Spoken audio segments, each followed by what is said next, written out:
Welcome back to the Buds in the Box podcast. The Leafs lose 4-3 in overtime against the Ottawa Senators.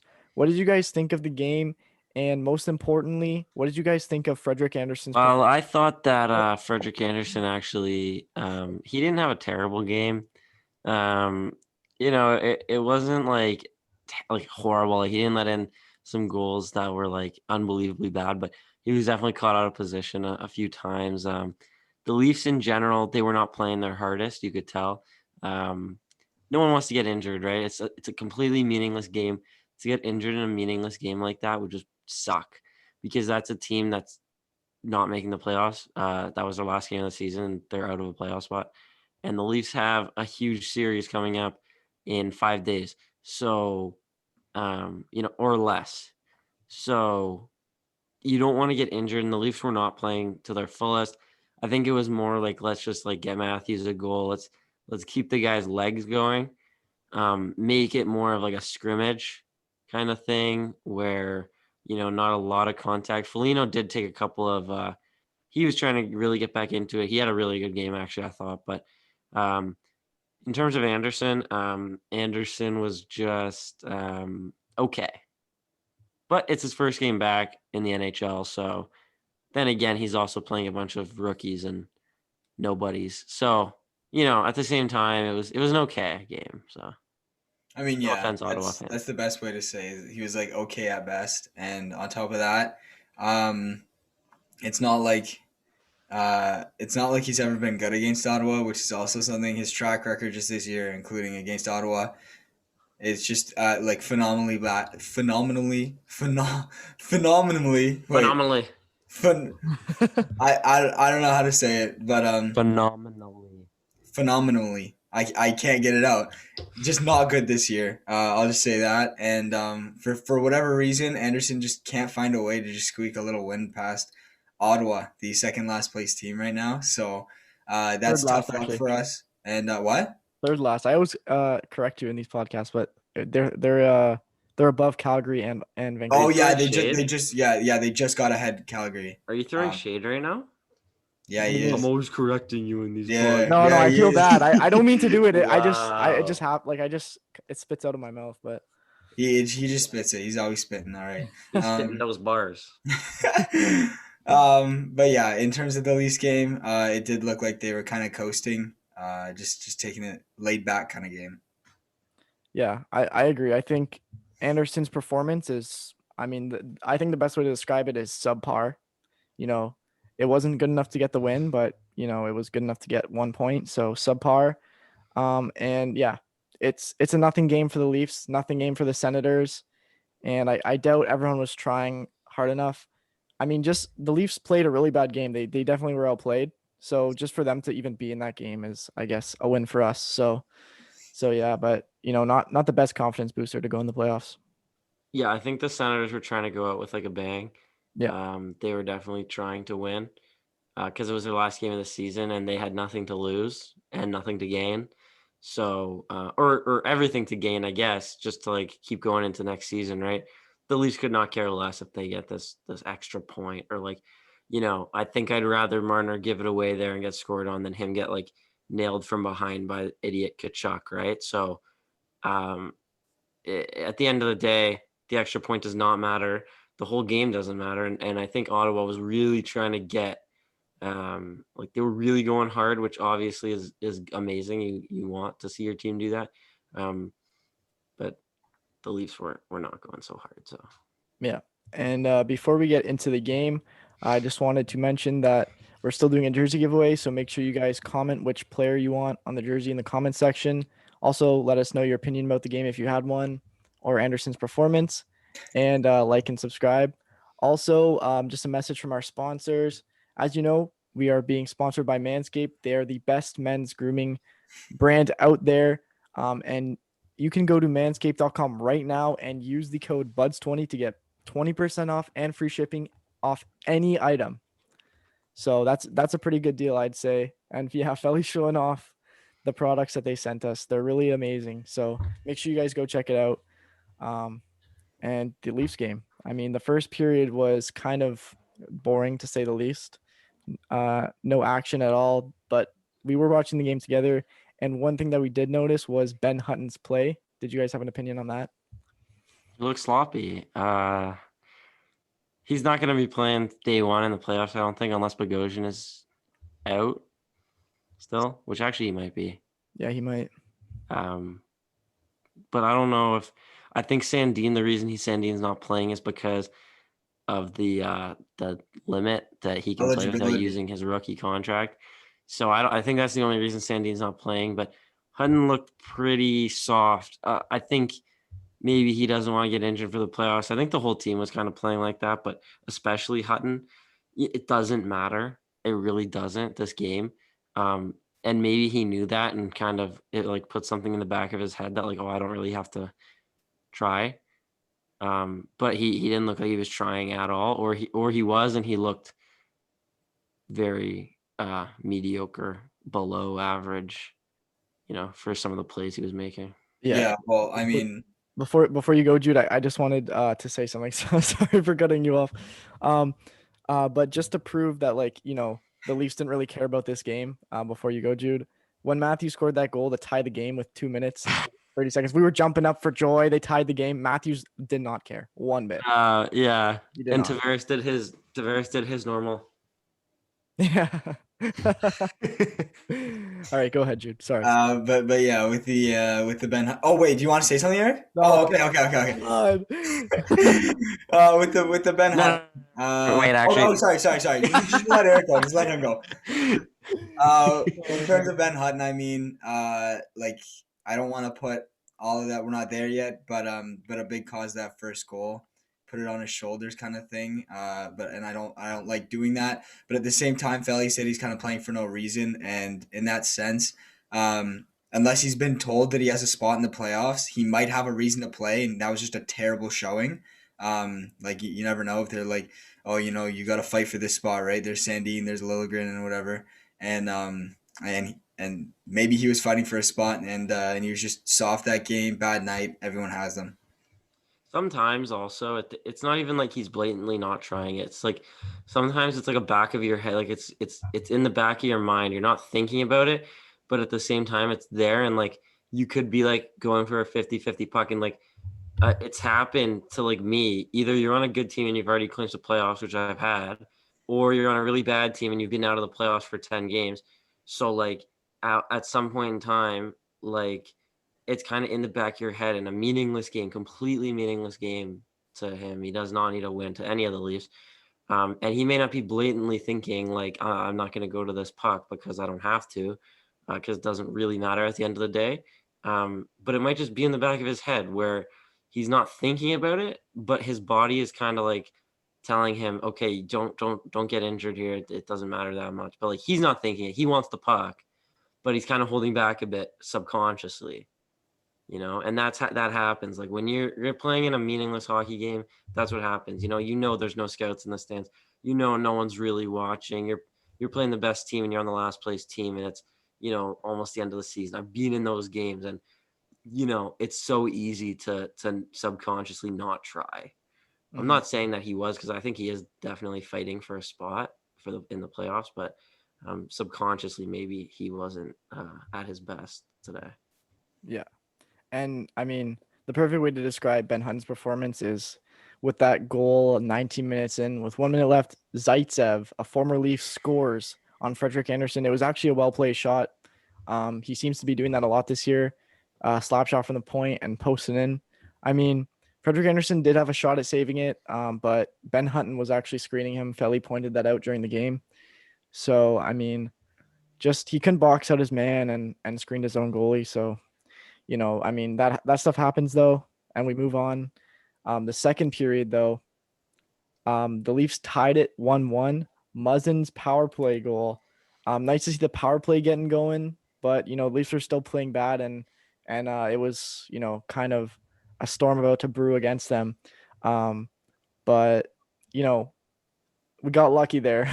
That could have been offside, that goal we were talking about. It Felly pointed it out as well. Do you guys have any opinions on that goal, or should I move on? I mean, it looked offside, but whatever. I think we were thinking it might get called back, but it was just a good shot from the point with a lot of traffic. Mm-hmm. Yeah. Jude? Nothing. All right. Then this is where kind of Ottawa start taking control of the game. Connor Brown scores 3 minutes later, short-handed. I mean, just what is Andersen doing? I get it. Connor Brown had a breakaway, right? And Andersen makes the save, and then this guy does like a 180 turn to flick the puck out of his pads to put it in front, and Matthews had to play goalie for him, and it just squeaked by. I mean, I kind of want to put these two goals together. You guys can have your opinions on it after. And then 3 minutes after that, Parker Kelly, this guy comes out of absolutely nowhere, never heard of him before, scores his first NHL goal against Andersen. I mean, Andersen just out to lunch. This guy takes a shot from behind the net and it hits off Andersen's pad. He tries to like bring it out of his net, but it's already past the goal line. Good eye by the ref. What'd you guys think? I mean, with the first one, that's just lack of confidence. There's nothing else to it. As a goalie, you know that when a puck's going behind you, you tend to look behind you and make sure that it's not going behind the line, or you give up on the play kind of thing. If it's behind that line, that's what you play for as a goalie. So, for whatever reason, Frederick Andersen this whole game thought that everything was behind him. He thought that every single puck was getting by him. It's not what you want to see, including this close to playoffs. That a goalie doesn't trust his own self. So that little turnaround, he's like, oh, where is it? I'm going to try to make sure I keep it in between my pads. And he did the exact opposite, gave it away, and the leading goal scorer in the NHL has to start playing goalie for him. And then that second goal, that's just Andersen kind of lost the puck behind the net. That's tough. We're not owls. We can't, so there's going to be a blind spot. And then I don't know. He kind of looked sluggish there, and just a lucky goal for Kelly. Yeah, both of them were really. Andersen was just out of position, I think, for both of them. Like, you can't leave your crease like that or turn your back. I mean, I know he's trying his best and whatever, but you sound like a supportive dad. Just like today when yeah, anyways. Yeah. So no, it's like he just got caught out of position. He's spinning around. I've always kind of like said this about goalies. Like, you have to be very composed unless it really comes down to it. Like, you have to be very positional, like almost, not robotic, but like as positional as possible until you absolutely have, and like it's a must to like jump out of the net or like do a flying poke check or like, jump across the net to make a flying save. Like, it, but like he was doing like all these spins in the net and like out of position. Like he wasn't even like, it was so weird to see, but I guess that's just him being like not himself right now. Yeah, he's not used to playing right now, so yeah, the rest happen, was there. You could clearly see it every time Andersen got a shot on net. He was looking back, making sure he didn't, let it in, and that shows like he's nervous, like he's not mentally there. I really hope, and I explained it to these guys today. This is what I think the Leafs are doing. They're just trying to get Frederick Andersen in the net, just in case, someone needs Jack Campbell again and he can't play for the rest of the playoffs. Then you have Riddick and Andersen as two options, which in the playoffs, and when it comes down to that, it's not as bad as we think, right? Andersen has been in the playoffs. He has playoff experience. I believe so does Riddick. So I think you start with Campbell and go from there, right? It's not Andersen's audition to start, There's no wrong way that the Leafs could go about this, really. Yeah. It's evident that they're going to start Campbell. I think everyone that with a brain knows that they're going to start Campbell. And a lot of people have trust in Campbell. I know he doesn't have any playoff experience, but I think a lot of people have trust in Campbell. I have trust in Campbell. I think he's a very composed guy. Like, Andersen didn't all look composed in the net today. Campbell looked really composed. And then what you can get out of Riddick. So it just depends on who they're going to dress each game, right? So at this point, it really doesn't matter. You have three good options. None of them are like Vasilevsky or, like right now Grubauer, right? But like they're all solid options, no matter which way you want to look at it. Oh, Anderson's been having like troubles and he got injured and his save percentage is horrible. He's still a really good NHL goalie.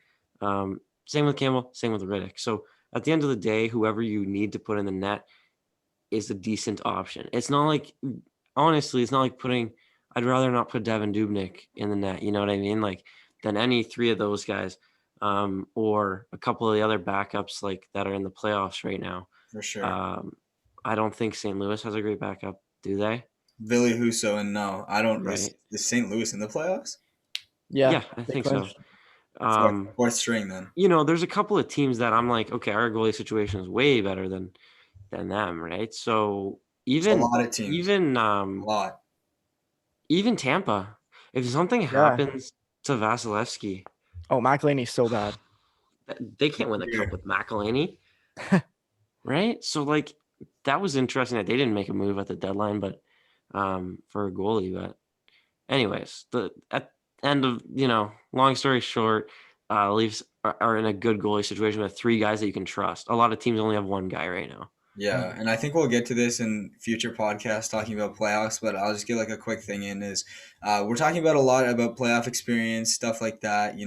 Playoff is crunch time, but a huge thing to playoffs are crowds, and the fans affect playoffs immensely. That's what makes them energetic. That's what makes them intense, and that's where the nerves really come on. And right now, we watch from home, and they really don't have goalies, especially don't have the nerves of chance. Like what a great example is the Predators with the "you suck, it's all your fault." Like that gets to a goalie's head all the time and easily. So that's an example, obviously, but there's always heckling and stuff like that for goalies. And from what I've seen, I think the Boston Bruins arena has gotten to Anderson's head in multiple different occasions. Yeah.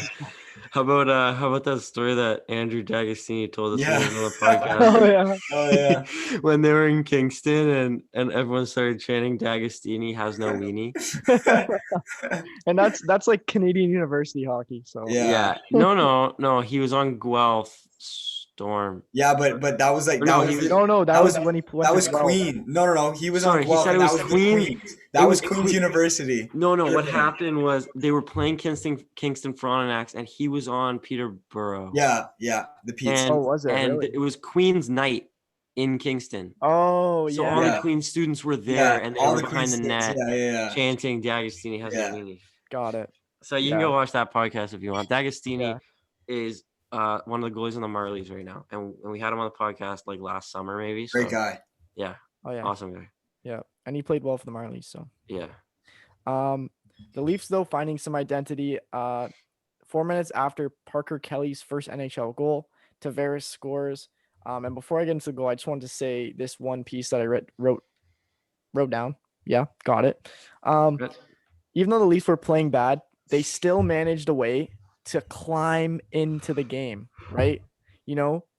A lot of teams can't do that, and this is the Leafs' identity. They claw, they scratch right back at the game, similar to what the Ottawa Senators do, right? And it's one of the best qualities to have. They had no offense. They were basically shot after that third goal, and they still found a way. Great pass from Nylander. Just a no-look pass right in front. Tavares wide open in the slot. He's not missing from there. It just went behind the crossbar, hit off the top mesh, and went down. Beautiful goal. What'd you guys think? Yeah, that was a good play by Tavares. That was his 200th game as a Maple Leaf, I think, and his 198th point.